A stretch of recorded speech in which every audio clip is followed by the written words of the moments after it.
કન્યા શાળા ખાતે રાષ્ટ્રીય વિજ્ઞાન દિવસ નિમિત્તે ગણિત વિજ્ઞાન પ્રદર્શનનું આયોજન કરાયું। નેત્રંગ ટાઉનના ગાંધી બજાર વિસ્તારમાં આવેલ પ્રાથમિક કન્યા શાળા ખાતે રાષ્ટ્રીય વિજ્ઞાન દિવસની ઉજવણીના ભાગરૂપે ગણિત વિજ્ઞાન પ્રદર્શનનું આયોજન કરવામાં આવ્યું હતું।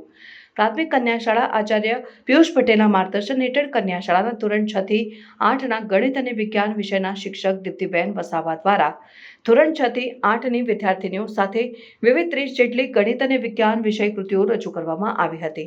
આ ગણિત વિજ્ઞાન પ્રદર્શનને યુવા આગેવાન બ્રિજેશ પટેલના હસ્તે રિબિન કાપી ખુલ્લો મૂકવામાં આવ્યો હતો, જેમાં પ્રાથમિક કુમાર શાળા શિક્ષક મિત્રો અને વિદ્યાર્થીઓએ પણ આ ગણિત વિજ્ઞાન પ્રદર્શન નિહાળ્યું હતું અને શાળાનો તથા વિદ્યાર્થીઓનો ઉત્સાહ વધારી ગણિત વિજ્ઞાન પ્રદર્શનને સફળ બનાવ્યું હતું।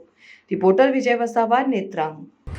નમસ્તે, મારું નામ વસાવા દીપ્તિબેન ભવાનભાઈ। હું પ્રાથમિક કન્યા શાળા નેત્રંગમાં છેલ્લા 1.5 વર્ષથી અહીંયા નોકરી કરું છું। આજે રાષ્ટ્રીય વિજ્ઞાન દિવસ છે। રાષ્ટ્રીય વિજ્ઞાન દિવસે ડૉક્ટર સીવી રામન, જેની એક મહાન શોધ હતી કે જેણે પ્રકાશનો એક કિરણ 7 રંગોમાં વિભાજિત થાય છે, એને મહાન શોધ કરી। એ શોધને લીધે આજે આપણે રાષ્ટ્રીય વિજ્ઞાન દિવસ ઉજવવામાં આવે છે અને એમની શોધ એટલી બધી મહાન હતી કે તેમને નોબેલ પુરસ્કાર પણ મળેલું હતું। હવે આ દિવસે આપણે શાળા કક્ષાએ વૈજ્ઞાનિક પ્રયોગો કરાવીએ છીએ, વિવિધ શોધો વિશે જ્ઞાન અપાવીએ છીએ અને શાળામાં જે પણ વિજ્ઞાનના પ્રયોગો થાય છે, પ્રવૃત્તિઓ થાય છે અને મૂલ્ય શિક્ષણની પ્રવૃત્તિઓ થાય છે, એ શાળા કક્ષાએ દરેક જગ્યાએ ઉજવવામાં આવે છે।